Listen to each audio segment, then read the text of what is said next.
Hello, all you beautiful people, and welcome back to another episode of Podcast Assemble, the show where you come for your rambling, geeky download. My name's Tommy, and I am delighted, as always, to be joined by my friend and co-host from across the pond. It's our resident unsolved murder victim of the pod, DL. How are you, mate? Languishing in a tomb somewhere, unnamed, unknown, and unmarked. Well, you could have been found. I'm not saying you haven't been found. No, you said you're an unsolved. Okay, so you've been point, found. Good point. My family has no closure. Yeah. That makes you feel way better. Jesus. How did you know? Well, I've been the one trying to solve the case. I haven't put a lot of man hours into it. Yeah, it's just not something I've been that keen on. Not a big priority. I put time in, and it's like, it's Q4. I get it. Yeah, exactly. I've got a few like leads, like it's Elvis, not like the Sasquatch. I'm waiting for you. It's not like there's any. Yeah, it's not like there's anyone waiting on you. Tupac, like dead. There's a few people who might be in the picture. How are you? How was traveling? Traveling was good. Always is good. Mexico City, man. Been to Mexico City. Underrated. Yeah. No burritos. Burritos apparently are not a Mexican burrito thing. King not having burritos in Mexico. What the? Yeah, but apparently not a big like traditional Mexican dish. Okay. Tacos. Okay. Many tacos. Many tacos. Hard tacos, soft tacos. Mostly all of the above. All soft tacos, to be fair. Okay. All right. That's kind of the way they do it. But I did a taco bike ride around, like a taco, basically like a bike tour to I just did like stands. A shocked face. Like, yeah, it was delicious. Sounds insane. It was delicious. Wait, but by the end of it, were you not like really struggling to cycle? No, I could have eaten more. I would have been. We actually went to go eat like a dinner shortly thereafter. Because you taco, bike ride, taco, you work it off. And tacos aren't that big. So like I eat a lot of tacos. If you put a taco in front of me, I'm going to be eating that. I could probably, if you took me to a taqueria, eat like 8 carne asada taqueria is a tacos fun word. With like green salsa and still do another 8 after that. Yeah, same. Absolutely same. I'd eventually feel sick, but like probably not. We went out for a lunch just last weekend with one of my partner's friends, and we like the tacos they got were like what, 1.5 inches across. Those are the good ones, yeah. Yeah, right. I could eat so many of them. Yeah. And it was one of those where it was like sharing. So everyone was like, I was just like telling going like, I could eat fucking thousands of these. Yeah, it does. Keep them coming, guys. But that sounds awesome. So Mexico City, it's not super cool. It's not the kidnap capital of the world. I mean, you're still somewhere here. In Mexico there. Yeah, but I don't think I've seen pictures of you looking like a cholo though. So like maybe they thought you were one of them. Blended in, tan, slick back the hair. Put on my shades and lean like a cholo. Like a cholo. That's phenomenal. I'm glad. Dude. There's pyramids as well. Graham Hancock, he's talked about them. That's one of the ones. He's talked about them. That is on my list of things I want to see. Those Aztec pyramids. Yeah, I think the Aztecs found them. Oh, it wasn't even like the Aztecs. We're getting deep here. We're getting deep. No, like I went to the museum. I have a look around. Tell me about the museum. Dude, there's like the sacrificial altar where they were like killing all the people in there. They have like the game. You know the game? Did you learn about that? No. Wait, is it the one that the Aztecs played with the hoop on the side? I thought you meant the game whereby if I thought about the game, I lost the game. No, not that game. I thought you were talking about the I just lost the game. Yeah. No, I don't know about this. Tell me. It's like the hoop on the side. You would have seen it as a kid, I'm sure, when you were like in global basketball studies. No, it's like on the side, Tommy. It's a game they played, and I was like, oh, that's pretty cool. But then I learned that like if they like moved in a way they went against the flow of the sun, it was an insult to the gods, and they just were murdered. Wow. So being a pro athlete in the Aztec culture was not what it's like for us. And when you say moved in a way, do you mean like they weren't pop and lock in properly? Yeah, they're only supposed to like hit with their forearms and their hips the ball. Oh. And it was apparently like they moved in a way that like angered the gods, which is like basically against the rays of the sun. I mean, which is like, I don't understand how the hell you play the game. Like there must have been a high turnover rate on these teams, because it's wild to think. You became an elite athlete and immediately you were murdered. Yeah, there was like one who got through. It's definitely not what it's like to be a pro, baseball player or today, like in Premier League soccer player. Man, that's a pretty good life. This is not. Yes. This is quite deadly. You get a lot of food and love for 24 hours and then you get murdered. Yeah, I mean, like, move away from the sun. Like, what if the ball goes left? What do you just like run? We're just going to lose, guys. We got to lose. I would much rather lose. We just run to the other side of the world and back. That's probably what was happening. Like, nobody would play. Yeah, fair They point. would probably just be like, oh, how the fuck would I do this? I don't want to move. And so it'd be really boring. I watched a show not long ago and it was about different tribes around the world. And I think one... It was definitely South American or Central American. And they played this game whereby they had to play continuous, like, kick a ball and run So they were just running, kicking a ball continuously. To where? All day. So it was like field? the entire day, and it was to appease a god. And it was like, imagine trying to kick a ball and run all day. You would be absolutely with knackered. no roads. No real road. Lots of forest. This is the olden days. It was, no, this is now. This is now. This was now. So like they're running along like rocky roads, bare feet, like kicking this ball. It'd be painful enough just running. Why are they doing all this? day This is just their belief. To appease a god. Oh, I thought we were all atheists by now. Sorry. It was, I thought we were all on that train. well, I'm good. Thank you for asking. I appreciate you doing that as you always do. I love to hear about We did your life. we actually, while you were away, and something I think you would have loved, we went into the Banks exhibition, which is currently in Sydney. I don't know how much you know about Banksy or the cops kissing. I've loved Banksy for so long. He's like my absolute pinnacle artist. It's this weird blend of sort of art which really, really makes you think, but also makes you chuckle at the same time. There isn't much that can do that for me. That's not a Venn diagram that I often come across. And it's amazing. Like some of his stuff, like I don't know if you heard about his Dismayland he did like a few years ago. Would you remember that? It's Unreal. Popping up. Just this fucking falling to pieces shithole of a like theme park quotation marks where I don't think it was ever actually open. I think it was like an exhibition you walked through, but like the idea of it, the audacity of the man to just be like, fuck you, Disney. Honestly, fuck Disney, man. Unreal. Yeah. I mean, I'm thinking about canceling Disney Plus at the moment. It's so like, do you pay for it? I think I do. I one of us does. I was gonna say if you're paying for it too, we should definitely cancel one. I'm pretty sure I do. So I was like, okay, that's like when we share Netflix and Tommy like hits me up the other day. Did you go to the advert version of Netflix in the morning, and then the same night Gil's like, do you know Netflix has ads now? I'm like, no. Had no idea. Just went cheap on all you fuckers. You cheap shit. Well, She's like, how much did you save? I was like, I don't know, like $14. Like, oh, 14. I think it was like 22. I got rid of Apple TV recently. Not Apple TV. Yes, Apple TV. They keep recently. giving it to me for free. Yeah, well, I mean, if I just carried on getting the free version, it'd be fine. Yeah. But it's quite expensive. It's not like cheap. It's like $15, $16 or something. Oh, I'm like, But anyway, yeah. So the Art of Banks exhibition, man, you should check. Like just the whole thing. Like it's going to be in Sydney for a while. If you get the opportunity, you should check it out. Like, okay. How much was it? Is it like free? No, Doesn't it sound free. It certainly wasn't free. Banksy seems but expensive. you're paying for a Banks exhibition. Like you're supporting an artist. Isn't that what everyone should be doing? He's rich. I'll give it to the other artist. Is he though? No one knows who the fuck he is. I'm how sure do you, he's rich. How do you get a bank deposit if you don't know who it's going to? Because he doesn't go in and say, you can't know my name, I'm Banksy. He gives his normal name and no one knows. My favorite of his work, interestingly, is the one where, you know, it's sold at Sotheby's, the place in the UK that sells all the art, and it had a shredder built into it. So the moment the hammer went down, he clicked a button and the whole thing shredded. And I'm like, it's fascinating to me because art is just so obtuse in itself, right? But this thing whereby you can destroy a literal piece of art. And I guess at the time people probably freaked out, like, I paid all this money and it's broken. But like now, in hindsight, with the sort of the reason behind doing it to basically stick a big middle finger up at the Art Society, that is probably worth significantly more, that one piece that got shredded, than the original version was, just because it's so unique and it's got that story about it. Yeah, that's art. I mean, it's like, isn't it just? Yeah. And my favorite thing about Banks is that's kind of the opposite of what he wanted overall, because like he's anti-capitalism. Like his whole point is like he went to the Gaza Strip and painted on, you know, like pro like Palestine things. Anti-capitalism. Completely anti-capitalism. So what is he for? He did a whole thing about Disney, like that doesn't mean you're anti-capitalism. Corrupting. It's all about like anti-corporate, maybe like corporate greed. Definitely that as well. Yeah, absolutely. All of the above. There's so much detail to his works that you need to put a bit of time in to think about it, and you can just look at it and go like, oh, two cops kissing, that's cute. Like I like that. But if you like think about like what that means, the broader picture of it, and then you put some of his other works, like for example, the ones of like the governments in the perspective of like what governments are currently doing, the more we're finding out about the shady practice, like over here in Australia. They are literally in the pockets of all of, you know, the mining companies and such. Fascinating. And he's been doing this since 1999. Yeah. And people have not had that light shed on it. Yeah. Really good. Really good exhibition. That's awesome, recommend. man. I will check it out, even though it's not for free. It's not for free.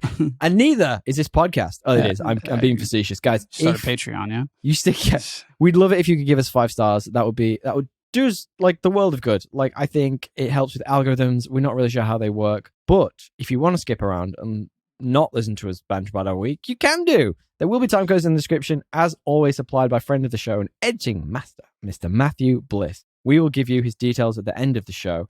DL, what have you been up to? Oh man, I've been other than Mexico City wedding planning, I've been watching lots of Mexico City wedding planning. Mexico City. So you've moved it now. You've changed. Wedding planning. Yeah, you got to find / wedding planning. Wedding planning, Halo. Ugh. The show. Ugh, Talk to me, because we touched on this last it's so bad. time we caught up, and I think you were saying it's just so bad. You'd only watched a couple of the first season. Now I've like basically caught up to the first season. I don't know if I'm gonna watch the second season. Oh, good. Even though that's the whole reason why I started doing it. Yeah, like, you did. People said that it's better. I just don't know if I can. It's not worth your time. I can be asked. It's really not. It's just like, how do you get something so wrong? Anyway, I've been doing that, doing a bit of reading. I've what else was I watching? I watched a bunch of stuff. I've been doing. You must have done a bunch on the plane. Yeah, I actually slept really well. Oh, I didn't watch as much. Wish I could do that on planes. As I normally do. But I did watch a bit of. I've been rewatching the Deadwood season 3 because I want to watch the movie. I love a bit of Deadwood. And I forgot. I like had kind of forgotten what happened, and I want to watch the movie and remember. Yeah, nice. Yeah, but I've been watching a bit of Netflix stuff recently. We had a few of the Netflix shows on. We started Griselda. Didn't love it.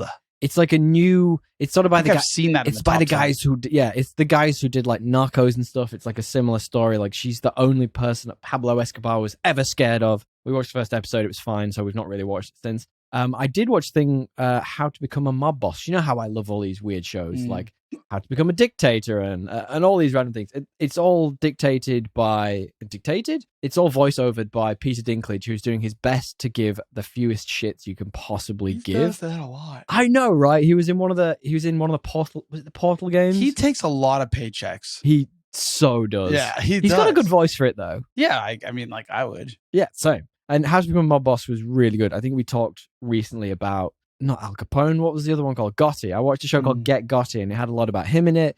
It was really fun. They're just good, interesting shows that have a good build, and they like make fun of things that maybe are a bit taboo to make fun of. And yeah, I like it. Mob Bosses are fun. You should watch that show. I highly recommend. It's on the list. I mean, it's better than Love is Blind season 2, which I'm having to watch by osmosis in our apartment. There's been a few of those shows that have been happening by osmosis in my apartment, but I'm not going to talk about them. Okay. Did you watch any movies on your flights or anything? I watched the first Dune. I rewatched that in preparation. Nice. Next week, baby. Next week. Yeah, that was like the big watch on the way back. On the way back, and on the way there, it was because that's a long ass film. It is. We were talking about this just off air before we started.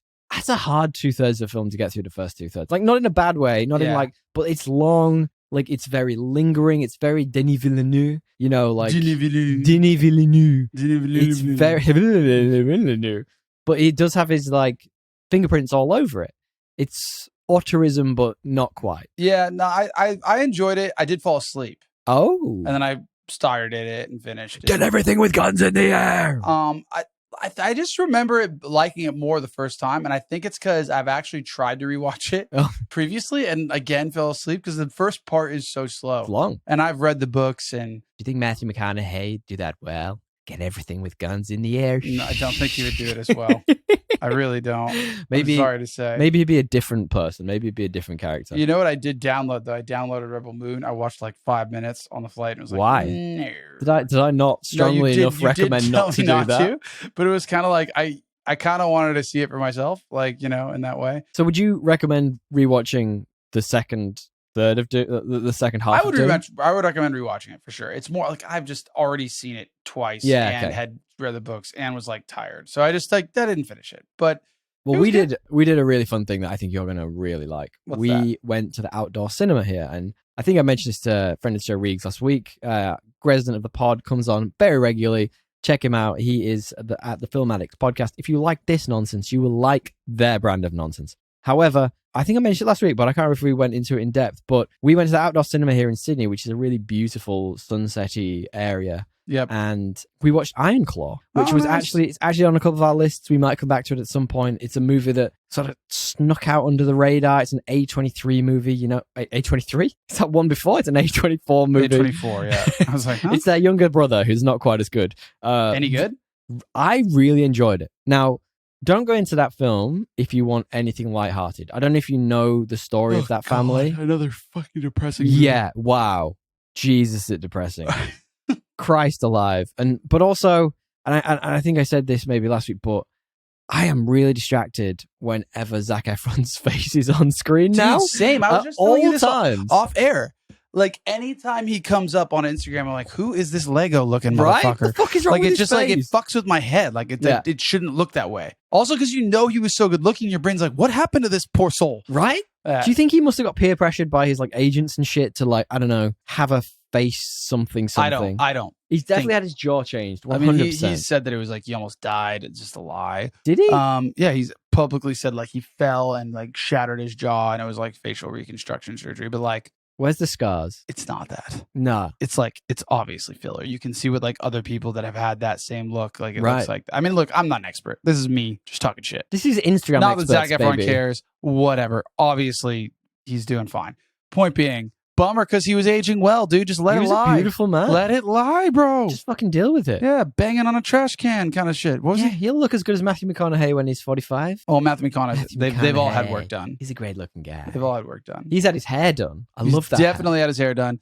And Brad and I was like, Gail sent me this account that was like celebrities that have done things, and like the guy breaks it down because he does them. I think I've seen that guy. He's like he wears like a scrubs. Yeah, like a scrubs. I don't know. And he's got short What's wrong hair. with it? He's kind.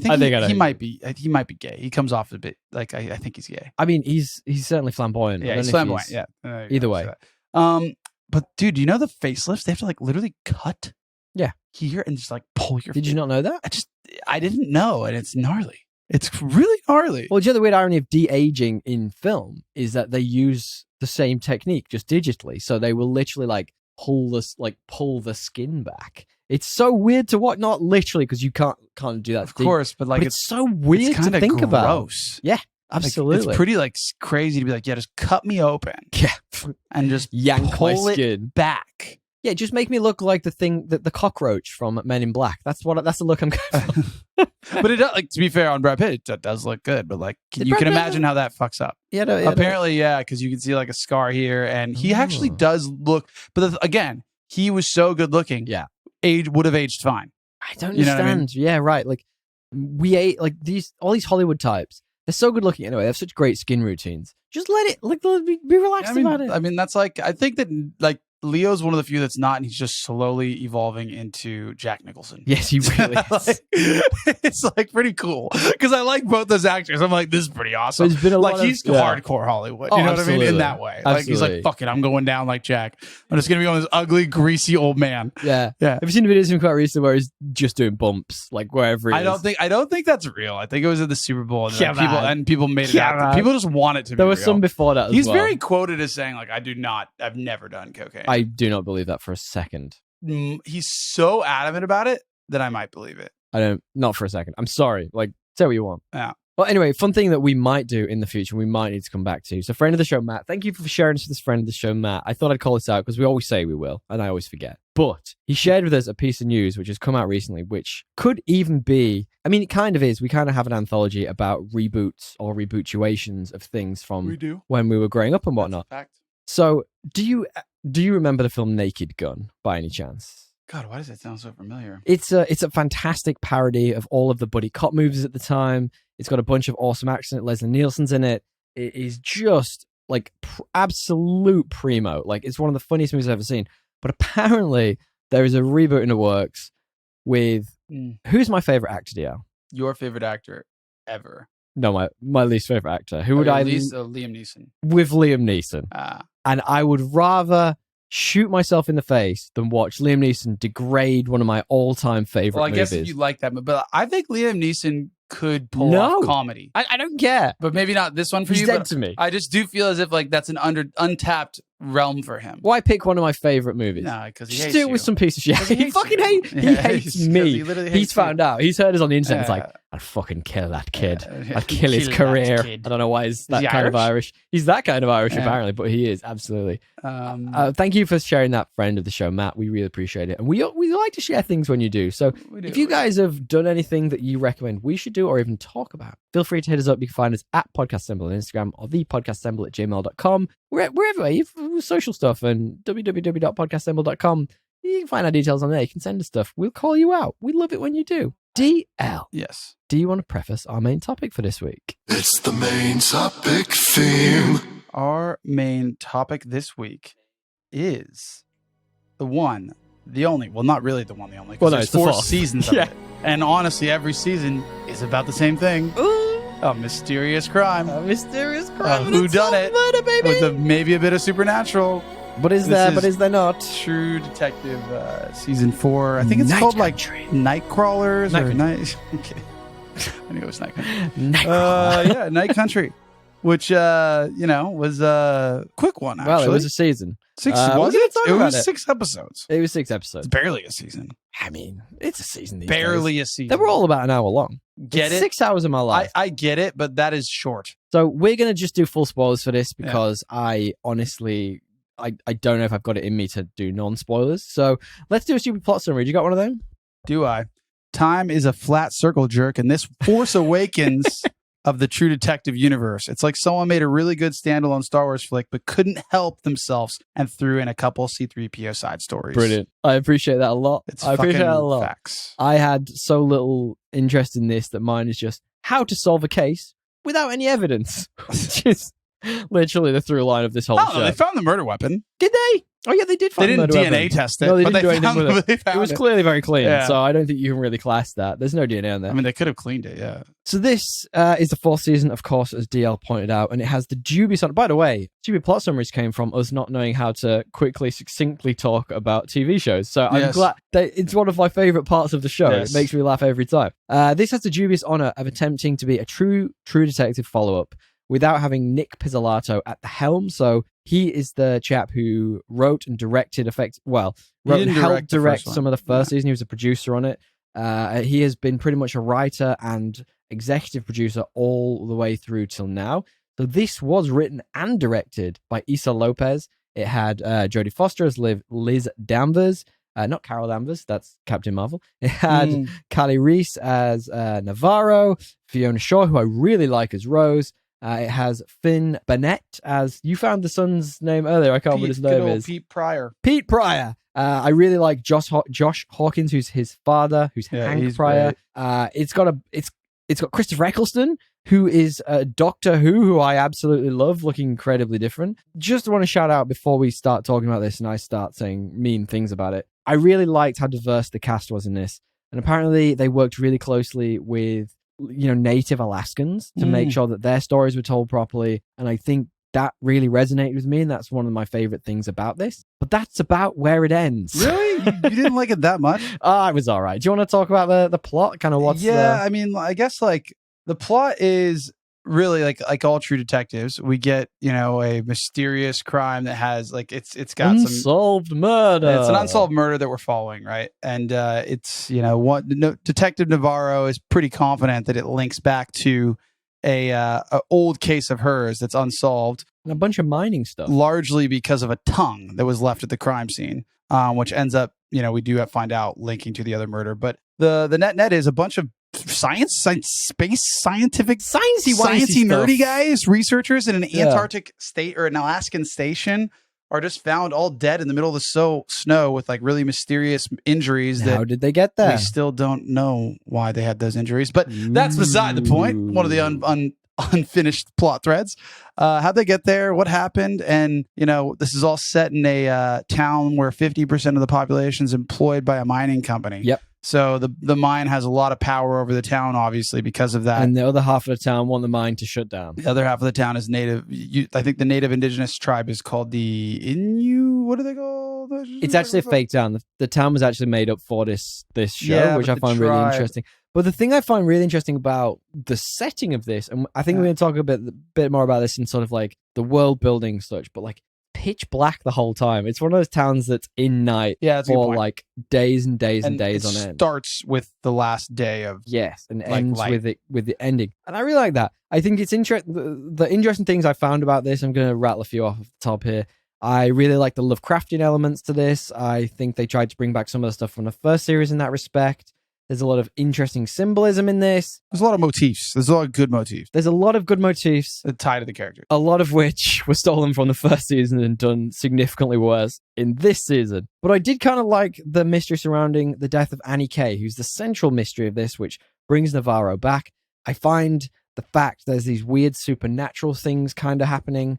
Are they real? Are they not? No, they're not. It's probably Well, just psychosis from the honestly, darkness. We don't know, to but- be fair. I find it super interesting. I think there's some good stuff in there. I think that the setup of this, the setup of the mystery is super compelling. Agreed. The setup is super compelling. The imagery is super compelling. The acting is really great. My main criticism... acting. No, We'll the get acting's there. good. We'll get there. My main criticism of this show is that for the amount of stuff it did right in the first half, it basically skipped the entire middle. Yes, agreed. Which could have been like a second half masterpiece, turns into like a moderately exciting while slightly confusing ending that we got. I thought it was going to be an 8 series, 8 episode. I think it could have used an 8 episode. And you get to the sixth episode, and the plot's kind of like starting to unravel a little bit. And there's Danvers and Navarro are going to do their thing and get to the end of the plot. And you think there's a bit here where they can be searching and find out a bit more about themselves. Instead of like spreading it out and giving you time to breathe with it, they just cram it into cram it all in, and it's 45 minutes. And it's like just them. It's like kind of isolated to them until the very end, and they kind of talk about it. But I guess the net is they're trying to solve the murder. They find out it's linked because the tongue of an old murder ends up at the crime scene. All the guys are in the middle of the snow, all like hugging. Yeah. And it actually cold opens with what happens right before they all die. So apparently Guillermo del Toro actually was asked to sort of give hints on how to like create that monstrosity of humans. That was quite an linked image together with the ice. It's fascinating. And there's like, even the first half is really compelling because they have to like they're on a time clock where like she can only keep the case and she decides to keep it for whatever reason until the ice thaws, basically. So I'm going to be like Danvers, who's Jodie Foster's character. She's getting a lot of like praise in the media, and I'm just the opposite. I just don't see it. I didn't find her compelling. I didn't think anything she did felt like a real human being. I found it really, she took me out of this a lot. Now, that was the bit that I found most interesting about that character was, so she had this sort of like weird relationship with Christopher Eccleston's character, who was law enforcement from outside of this town, who'd come in to, basically take this case away from her. And while she had this ticking timer, it was like, this is your motivation. I really like that. You've got this asshole, like breathing down your neck, who's trying to like take your case away from you. You feel like an attachment to it. You're competitive, so you want to close it. And then as soon as that goes in like the 3rd or 4th episode, it's like, all right, so all of that interesting stuff has just evaporated. What do you have? You're just an annoying fucking character. I asked the right questions. I didn't have that. The dialogue was really frustrating to me. I didn't have that feeling. I feel like she, like the normal her, would have been like, actually let the guy take the case. But Navarro has sparked something in her alongside her foster daughter, who basically is one of the native tribes. Like it's her stepdaughter because the dude that she was originally with dies in, I think, a car crash in the past, and he was an Alaskan native as well. And they're all really, really like trying to link this murder to another native that's been killed, and so she kind of eventually gets almost like guilted into caring about it. Agreed. But she does. And then I guess my point is like her motivations were sound to me because they were tied in a human relationship and trauma. Like I quite liked her character. She was annoying. Yes. But like that was the point of the acting. She's supposed to be annoying. Everyone in the town hates her. Well, we're going to be talking about stuck there. Trauma and depression quite a lot, I think, because I think they're like really central themes of this show. And I mentioned about the world building a minute ago. It does such an... So from my perspective, what they've done is they've gone, the first season was fucking amazing. Let's try and make something that parallels that first season. Just forget about the other two. I really like the 3rd season. I'm just going to chuck it out there. I think Mahershala Ali is amazing. And you just can't beat Matthew McConaughey. The difference is that you can't beat that first season if the True Detective, like if you only have like 3 jokes in the whole season. Agreed. That first season is hilarious. And you're laughing almost as much as you're intrigued by the mystery. It's a comedy. It was actually to this series' detriment that we rewatched the first season before we watched it, because it really tonally is very different. Showcased how good that season is. But I do like the juxtapositions of the two sort of scenes or worlds you're thrown into. So like you talk about the hot, wet Louisiana versus this sort of like icy, freezing tundra of Alaska. Like a lot of the visuals in this and the cinematography is really beautiful. That's awesome. I can see it being really lauded and even maybe winning awards for how beautiful it is shot. Beautifully it is shot, if I can speak. And it really rams home the depressing nature of living in this place. Like, whereas in Louisiana, it felt more about sticky and greedy and grim and, you know, like anyone can disappear at any time. Whereas this is like a close knit community. Everyone knows each other. People do go missing, but it's noticed. It's not like they just vanish. And it just felt depressing the whole time. And part of the question I sort of wanted to ask you was, do you think perhaps some of these people who think they're maybe seeing the dead or having supernatural experiences are actually just really depressed, or being like all the darkness literally they're living in is like crushing them? Well, it is known that we can create, like when we're in traumatic states, both physically and mentally, that we can hallucinate. Like humans. Yeah, agreed. So like, I think that's 100% a motif and something they're investigating alongside just like standard depression. It's like isolation, depression, darkness. Like what does that do to you with stress and your own demons and what you see? Yeah. But yeah, I agree, man. It sets up these awesome characters, these awesome isolation and death motifs. Characters. I think that, dude, you just don't like Jodie Foster. Fair enough. It's true. She's still a good character. But what else? Like every other character was good. I agree. I think so, I liked most people in most this. of the acting was really good. I don't think they all got their due, but most of the acting was really good. Great death, isolation motifs, this awesome mystery with a creepy tone, creepy setting, great cinematography backed by like horrifying imagery. Like that freaking death Hydra body and like the dead ice zombie. That the guy that like comes back to life. Wasn't it just kind of it speeds to the end, which is like it kind of like abandons half the stuff that intrigued me in the first place. That's one thing I wanted to touch on with you. So like what was dropped from you that like you noticed and sort of frustrated you? Because there were a lot of storylines, like they set up a lot. Set up a lot, and then like just randomly all the while after they set all this stuff up, just have like a half-assed time is a flat circle jerk. It's like they just throw that in. It's like, why didn't you just finish the stuff you built, or make it longer and do both? So I have quite a bit to answer your question. Well, the thing I find most interesting is that the first season is similar in the regard of they have this broader conspiracy that leans over it, and they actually hint at that a lot in this season. So they talk about the Tuttle family. That's about all they do, though. Well, they just talk about it a couple times. Whereas in the first season, the idea is that you're supposed to be left frustrated. It's supposed to leave things unsolved because you don't get the big guy. Like, he's too rich, he's too powerful. Like, and there are storylines that you don't expect to see all the way through to the end. Whereas in this, it sets things up and just sort of forgets about them. It just throws them in and has no relevance. You just to like, even like why? It doesn't have a theme like what you just described. Like, hey, you don't always get the big gun. Yeah. You don't always get the big fish. It just throws it in and then just doesn't actually do anything with it. Nor does it like tie back to the original kind of crime. Yes. And so I guess, yes, to your point, Tommy, I've got some inquiries. I've got some inquiries for our director. You got some anger issues in there. If Raymond Clark was actually just a scientist trying to help the world with a bit of utilitarianism, why was he acting like an acid head the entire movie? Great question. I think he'd been alone for too long. And if Tuttle owns the company, are they actually the good guys then? No, the opposite. And if Raymond Clark, lonely scientist survivor, not considering the abominable zombie snowman, that guy didn't really survive.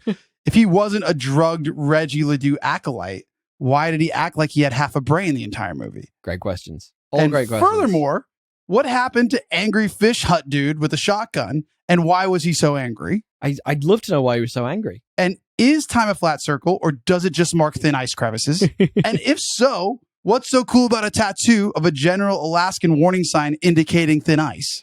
So the thing that I find most interesting about this series is that it kind of tries to answer the questions around what the spiral is. I didn't need to know what the spiral was. I like the idea of it being some sort of mythical. It didn't even answer it. Weird. Yeah, it tried to with the dragon thing underground that they found.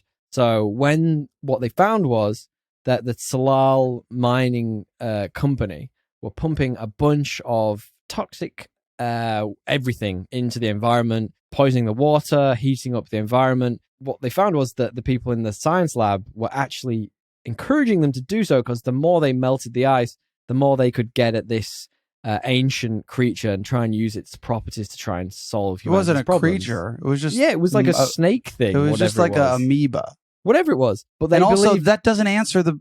They believed it could They believed it could like save a bunch of lives. The irony of that is, though, if you're going to melt the ice caps to save humanity, what humanity are you fucking saving, and what world is going to be left for them if the ice caps I don't even think that's... I mean, that is ironic. But what about the fact that they said it was basically the spiral is just to indicate thin ice? There's all this supernatural element to it, like it was. But it's been there longer than the ice has, and it felt a little bit loose to me. Look, if that's what it is, then where's all the glaciers in Louisiana? That's my point. Like, no, it doesn't even connect. That doesn't make sense. Like, you either say that it's the spiral is representative of this bigger thing. You say it's the ice caps. Now it's like representative of the amoeba. The amoeba had nothing to do with Reggie Ledoux. Okay, dude, like, what is the point? Net, you're telling me we had 7 mysterious, creepy eye, ear contusions that happen all in the exact same kind of cave injury, then another one that happens isolated with that other Anderson Ludd guy, multiple cryptic ice voices calling through the tunnels, and after all of this... I think that's them just going crazy. Cold Carcosa is basically just a lab? Yeah. Not Carcosicle? Cold Cosa? Carcosa cold? Carcolsa. We got there eventually.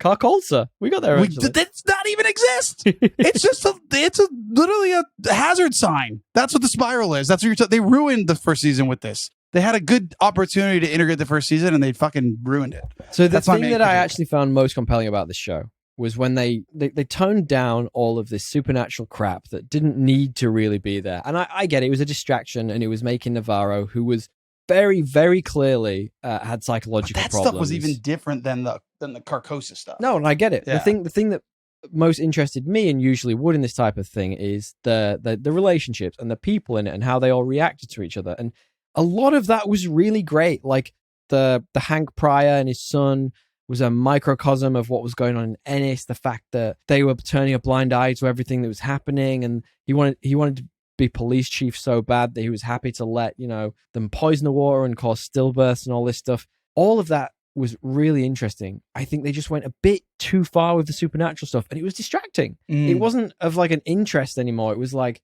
you're giving me so much of this, it must be real. Otherwise, what's the point in there being this much of it in the show? One of the people, Rose, who I really liked, who's Fiona Shaw, I believe, if that's correct, it is. She's great. She's bloody Harry's Aunt Petunia, I think. And but she can literally see dead people in this. And I can't tell if that's like, is she high all the time? Is it just a case that she's been alone for too long? Yes. Or a happy mix of all of this? Her as a character on her own is a very interesting like counterpoint to this small, close-knit town who everyone knows everything.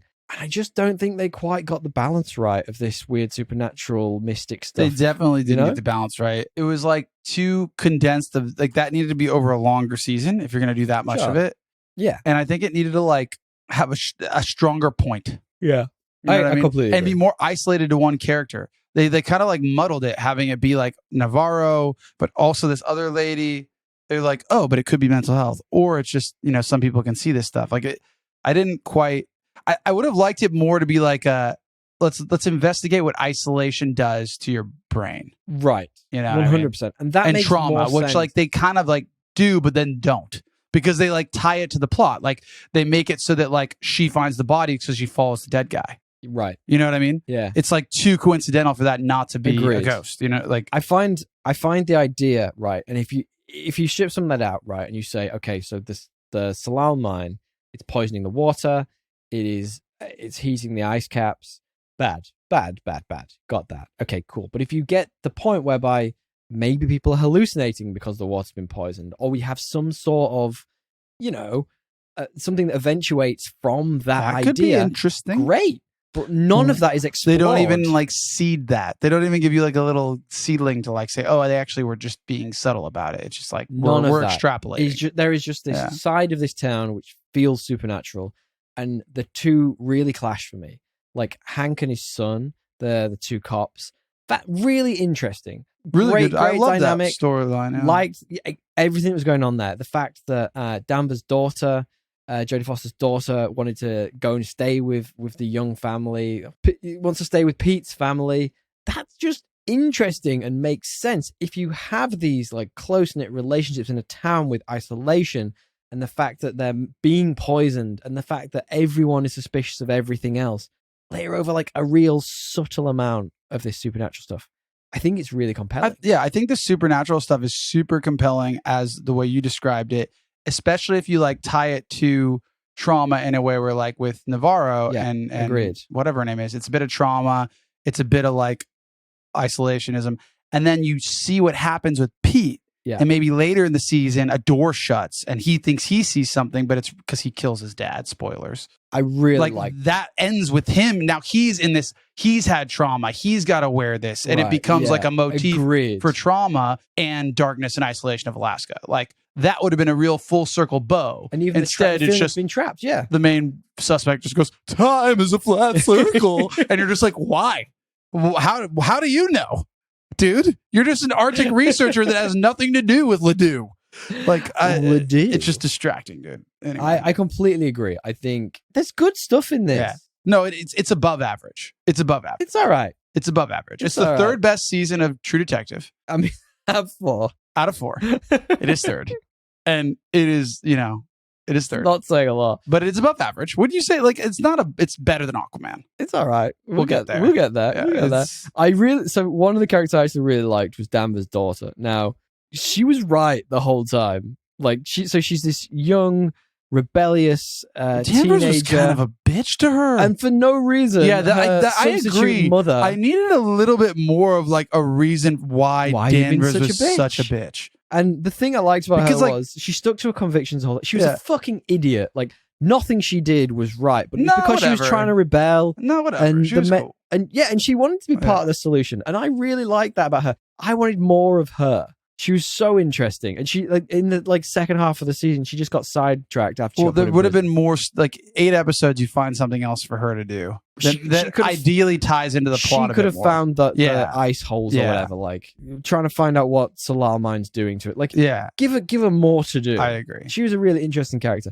You talked about the Hawkins family, so the Pryor family. Yeah. The son murdering the father. Mail order bride. Yeah. I really liked that storyline. Because it's representative of, like, true desperation. Yeah, agreed. I liked it a lot too, and like how he pities his dad, so he can't really fully commit to just, like, hating him the way Danvers does. Yeah, and, like, that dynamic was super strong. It really well done. Super interesting, like push and pull and tug of power. Yeah. With Danvers trying to sort of show him the way to be a cop, but in all the wrong ways. Yeah. And his dad, who's just, like his dad. So he wants to be, like, helpful and thankful to his dad, but his dad's crap at being a cop, but wants to be, like, head of the department.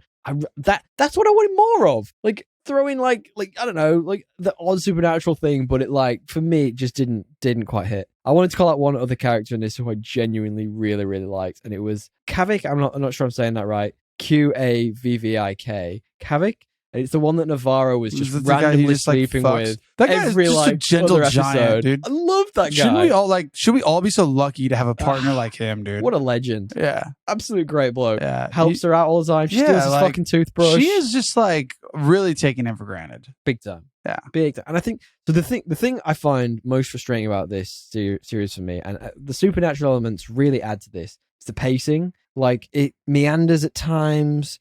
Like, it's not very coherent in parts, and then all of a sudden you're in the last episode and everything has to happen all at once. I liked the pacing until I realized it was over.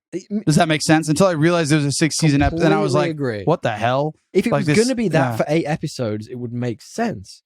But then they just all of a sudden went, we need to finish this. It was like the Game of Thrones. It was like all of Game of Thrones condensed into one season. And, like, a bunch of plot lines just hanging there. Like, what happened? Not in a weird fiction kind of way. No, like, what? Yeah, not in a good way. What happened with the dude that, like, with the shotgun in the hut? Great question. Like I feel like at why the time was he so angry?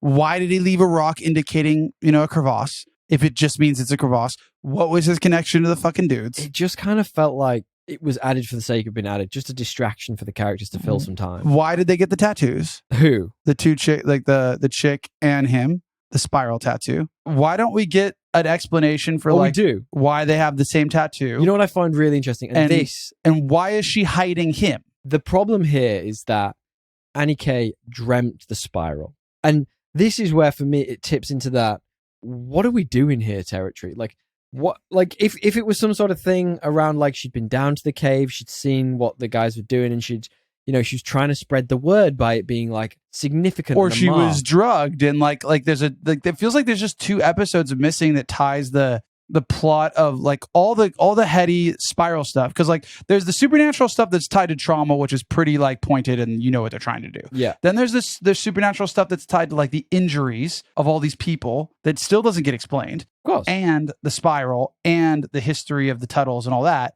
just gets like added to the top and is completely left like not even half baked, like a quarter baked. Not even baked. Just Yeah. left out of the oven. It's literally left in the sun to just see if it'll yeast. bake on its own. Yeah, just pure yeast. So you know what I mean though? Like Yeah. explain that to me. Why what did they explanation did they get? But this is my problem with the pacing. So I feel like they kept bringing up all these side quests that they were going on.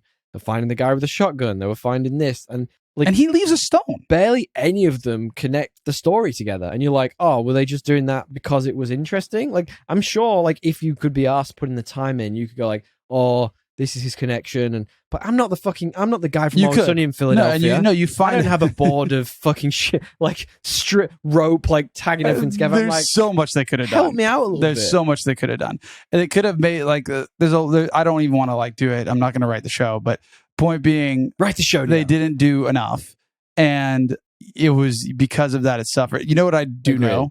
The show. This was True Detective. Was like they read a script, and it was this script, and it was just supposed to be Night. What is it called? Night Country. It was just going to be called that. Agreed. And they're like, we're actually taking pitches. I'm pretty True sure. Detective. No, this is actually what happened. They're like, right. we're taking pitches for True Detective. We think this could work. Let's work on it a bit. And it feels like they literally just some producer was like, yeah, shit. Tuttle this, time is a flat circle that, we're good. Fucking hell. Which is exactly what it feels like, doesn't it? It just feels like it was added on. I said this to you over text, Yeah. and I thought I'd shout it out because I mean, it really encapsulates how I feel about this. At its best, this series, it sort of tackled like depression and isolation.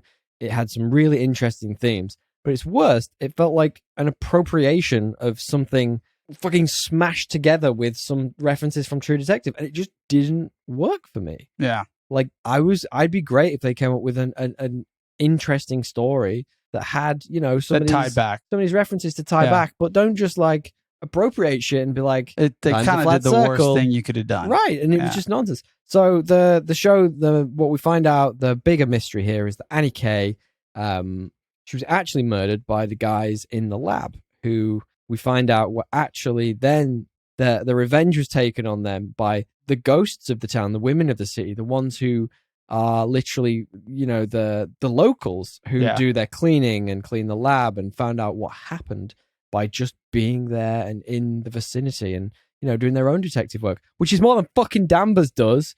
I really liked it. I liked that idea of the town took its revenge on them. Also, why was the tongue there? That was never explained either. What the fuck? No one knows why the tongue was there. Do you I think? feel like there's a season coming that they're gonna top. Maybe they're gonna do like. I don't think this is getting good enough reviews.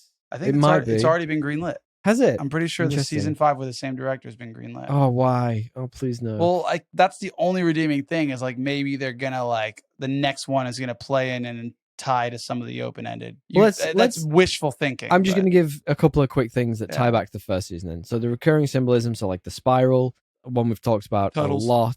The Carcosa references, the Carcosicle, the Carcolsicle, the parallels to the Tuttle family that I mentioned, the themes in quotation marks of depression and existentialism. Like there's things here, like the brand of beer that they drink is the same brand of beer they drink. It's like the dad that dies that leads them to the original murder is it's Rust's father. Yeah, I get that, but it's so thinly veiled, and I'm just disappointed, if I'm honest, more than anything. Do you have any tones and themes? I mean, yeah, like desperation breeds fucking trauma. I don't know, all sorts of shared fears, unresolved anger, depression. What's the word? Mourning. Like the theme of like how to mourn in like the healthy ways and non-healthy ways, and like the ways that can lead to like depression versus like getting out of it. And you see Navarro kind of go through that whole cycle. Navarro's ending I find interesting because it's kind of ambiguous. She's like, is she still there? Is she not still there? Like the final shot is. Yeah, that was kind of dumb. Yeah, I didn't love that. It's like make a choice. Right? Yeah. 3 best and 3 worst? Yeah, my 3 best. Number 1, the cinematography and imagery. Agreed. That's one of mine. Really just the general tone that it's set because how good those 2 things were. Yeah. Number 2 is the acting, in particular, the Pete Pryor arc, I think was like one of the cooler parts of the show. Strong. Yeah. Like that. And then just generally the mystery, like they set up this mystery. It was a good mystery. It was a really good setup and like gets you on the edge of your seat right away. Yeah. Yeah. All the mining stuff, they didn't go deeply into that enough for me. I thought it was great. I just had the deep rooted themes of this. You've got to really dig for them, but they're there. The sort of the true problems of being in a town where you are so isolated, and the exploration of that, what they did of it, I found really interesting. Yeah. And the family elements, I think, when it was focused on the people in the town, like I mentioned, we're talking about the Pryors, we're talking about the relationship between Danvers and her daughter, we're talking about Navarro and trying to find love and dealing with her own depression.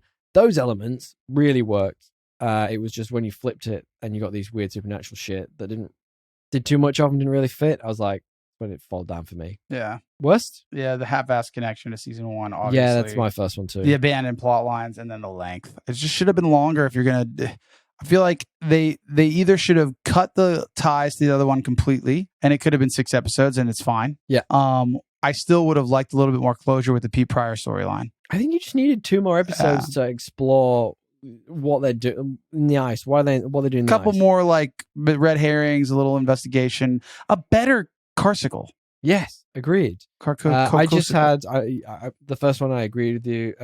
The fact that they let a clearly all of them are pretty mentally unwell, unfortunately, but like a clearly very mentally unwell person on the police force of that town. So Navarro was having a lot of problems with depression. She was seeing all this weird shit. All that was happening was clearly affecting her significantly worse than everyone else. It's a bit like, I get it, it's slim pickings here, but not this person who's not only massive and could beat you up. This is America, dude. Like, America! That's not even the worst we got, dude. All fair points. Yeah. And the other one was just the fact that Danvers didn't die after she fell in the ice. There's a bit where she falls in the ice. I get it. It's supposed to be a nice ending for her. And she was kept alive. Oh, you mean in the ice water? She fell in the water. I thought you were talking about the crevasse. Yeah, I saw that. It was like instant death. I get it. If they'd have gone back into the facility and the facility had been like the electric had come back on, still, you're like, okay, still, maybe like she survives. Like 60. And she was in there for like a minute. Yeah, no. I was like, girl's dead. And she's quite skinny and there's nothing frail. to her. Yeah, yes. Dead. And she's annoying, so she should be What dead. about the ice zombie guy? Like, that guy does not live. No. Like, that was not. I had to like suspend my disbelief. I was like, guys, come on. The guy, the like, meth head. Guys, come on. Yeah, the meth the head. one dude that was like alive. They break his arm off, and then he's like, oh. It's like, what? He turned into Chewbacca. He would be dead. I mean, they're all dead. Let's be frank with you.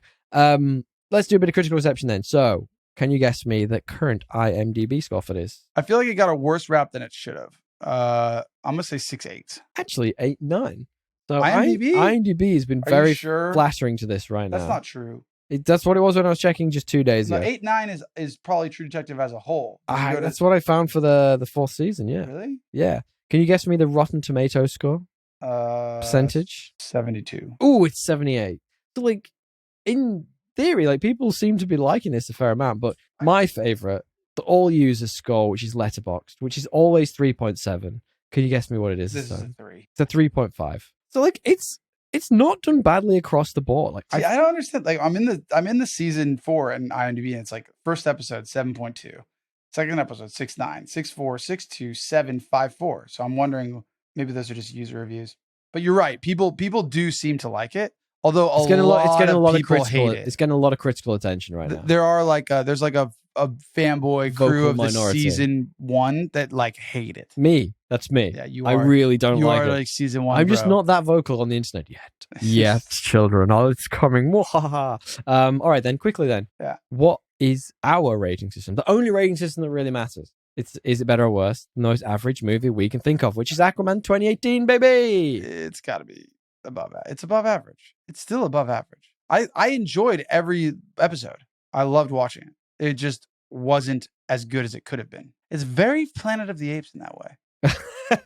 How so? Well, not Planet of the Apes. What was the one we watched? Rise of the Planet of the Apes. Why so? How? Because there's parts that take me out of that movie. Overall good movie, but mainly like certain parts, James Franco included. Wait, I thought he was in Dawn. I can't remember which way around they go. No, it's the Dawn. It's the first one. No, the first one was Rise. Yeah, you Rise, then you Dawn, then you War. That's how it works in the Ape world. Anyway, surely it's above. You're not going to be that guy right now. I didn't love it. You wouldn't watch Aquaman over this. I would watch Aquaman over this. That's fucking lying. I'm sorry. He's such a liar. I think 3 of the 6 episodes great, but 50% isn't good enough for me. That's average. That's not good enough. And that ending, it didn't have anything. It didn't solve anything. They didn't get any fucking evidence. I don't They know. had a murder weapon and a confession on tape. They didn't have it on tape. I'm sorry, they didn't have anything. It. We're just going to be polar opposites in this respect, which is what the internet is. The internet is binary. Gold Cosa. To wrap up then, do you want to get some trivia true or false down you? Yeah. You're going to get it anyway, so we're No, sir. True or false? Apart from the recurring spiral motif, another subtle symbol is included in this throughout the show. Well, 2 questions. Is that true? And if so, what is it? Is it true that there's another subtle Recurring symbol motif through the show? True. And it is the piercings that Navarro's Navarro face has on her face. What are they about? They must be painful. I don't know. I couldn't deal with those. There's probably another one, yeah. It's actually moths. And in some worlds, moths often symbolize transformation, rebirth, potentially hinting at the character's journeys throughout, particularly Navarro's face piercings. Grody. Okay, true or false, TL? Opening scene of the first episode features a distinct musical score with a Morse code rhythm included. True, or is that false? Why you wanna? Yeah, it does.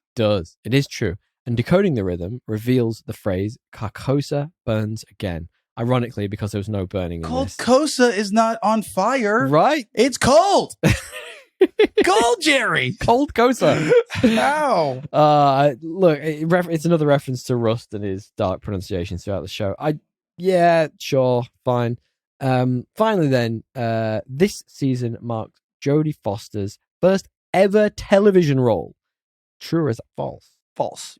It is false. It's her first television role since 1975. Wow. Interestingly, in that she also played a detective. Cool. Well, awesome. Long-standing connection to the genre, apparently. Who knows? Yeah, who knows? Look, thank you guys for sticking with it. If you stuck this far, we really appreciate you.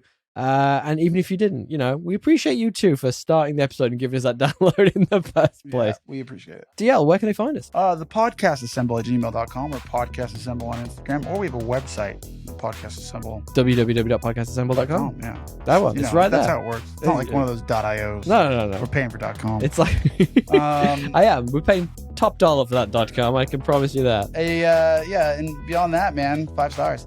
Give us 5 stars, baby. You can do it in podcast after choice right there. You can do it in Apple. You can do it in Spotify. You can do it in all of them. I don't know what that was. That was wild. That was wild. That's me losing my sanity thinking about this show. A big thank you to Matthew Bliss for editing and mastering this week's episode. If you'd like Matt to be a part, if you'd like to be, if you like to exist, you think, therefore you are. Descartes.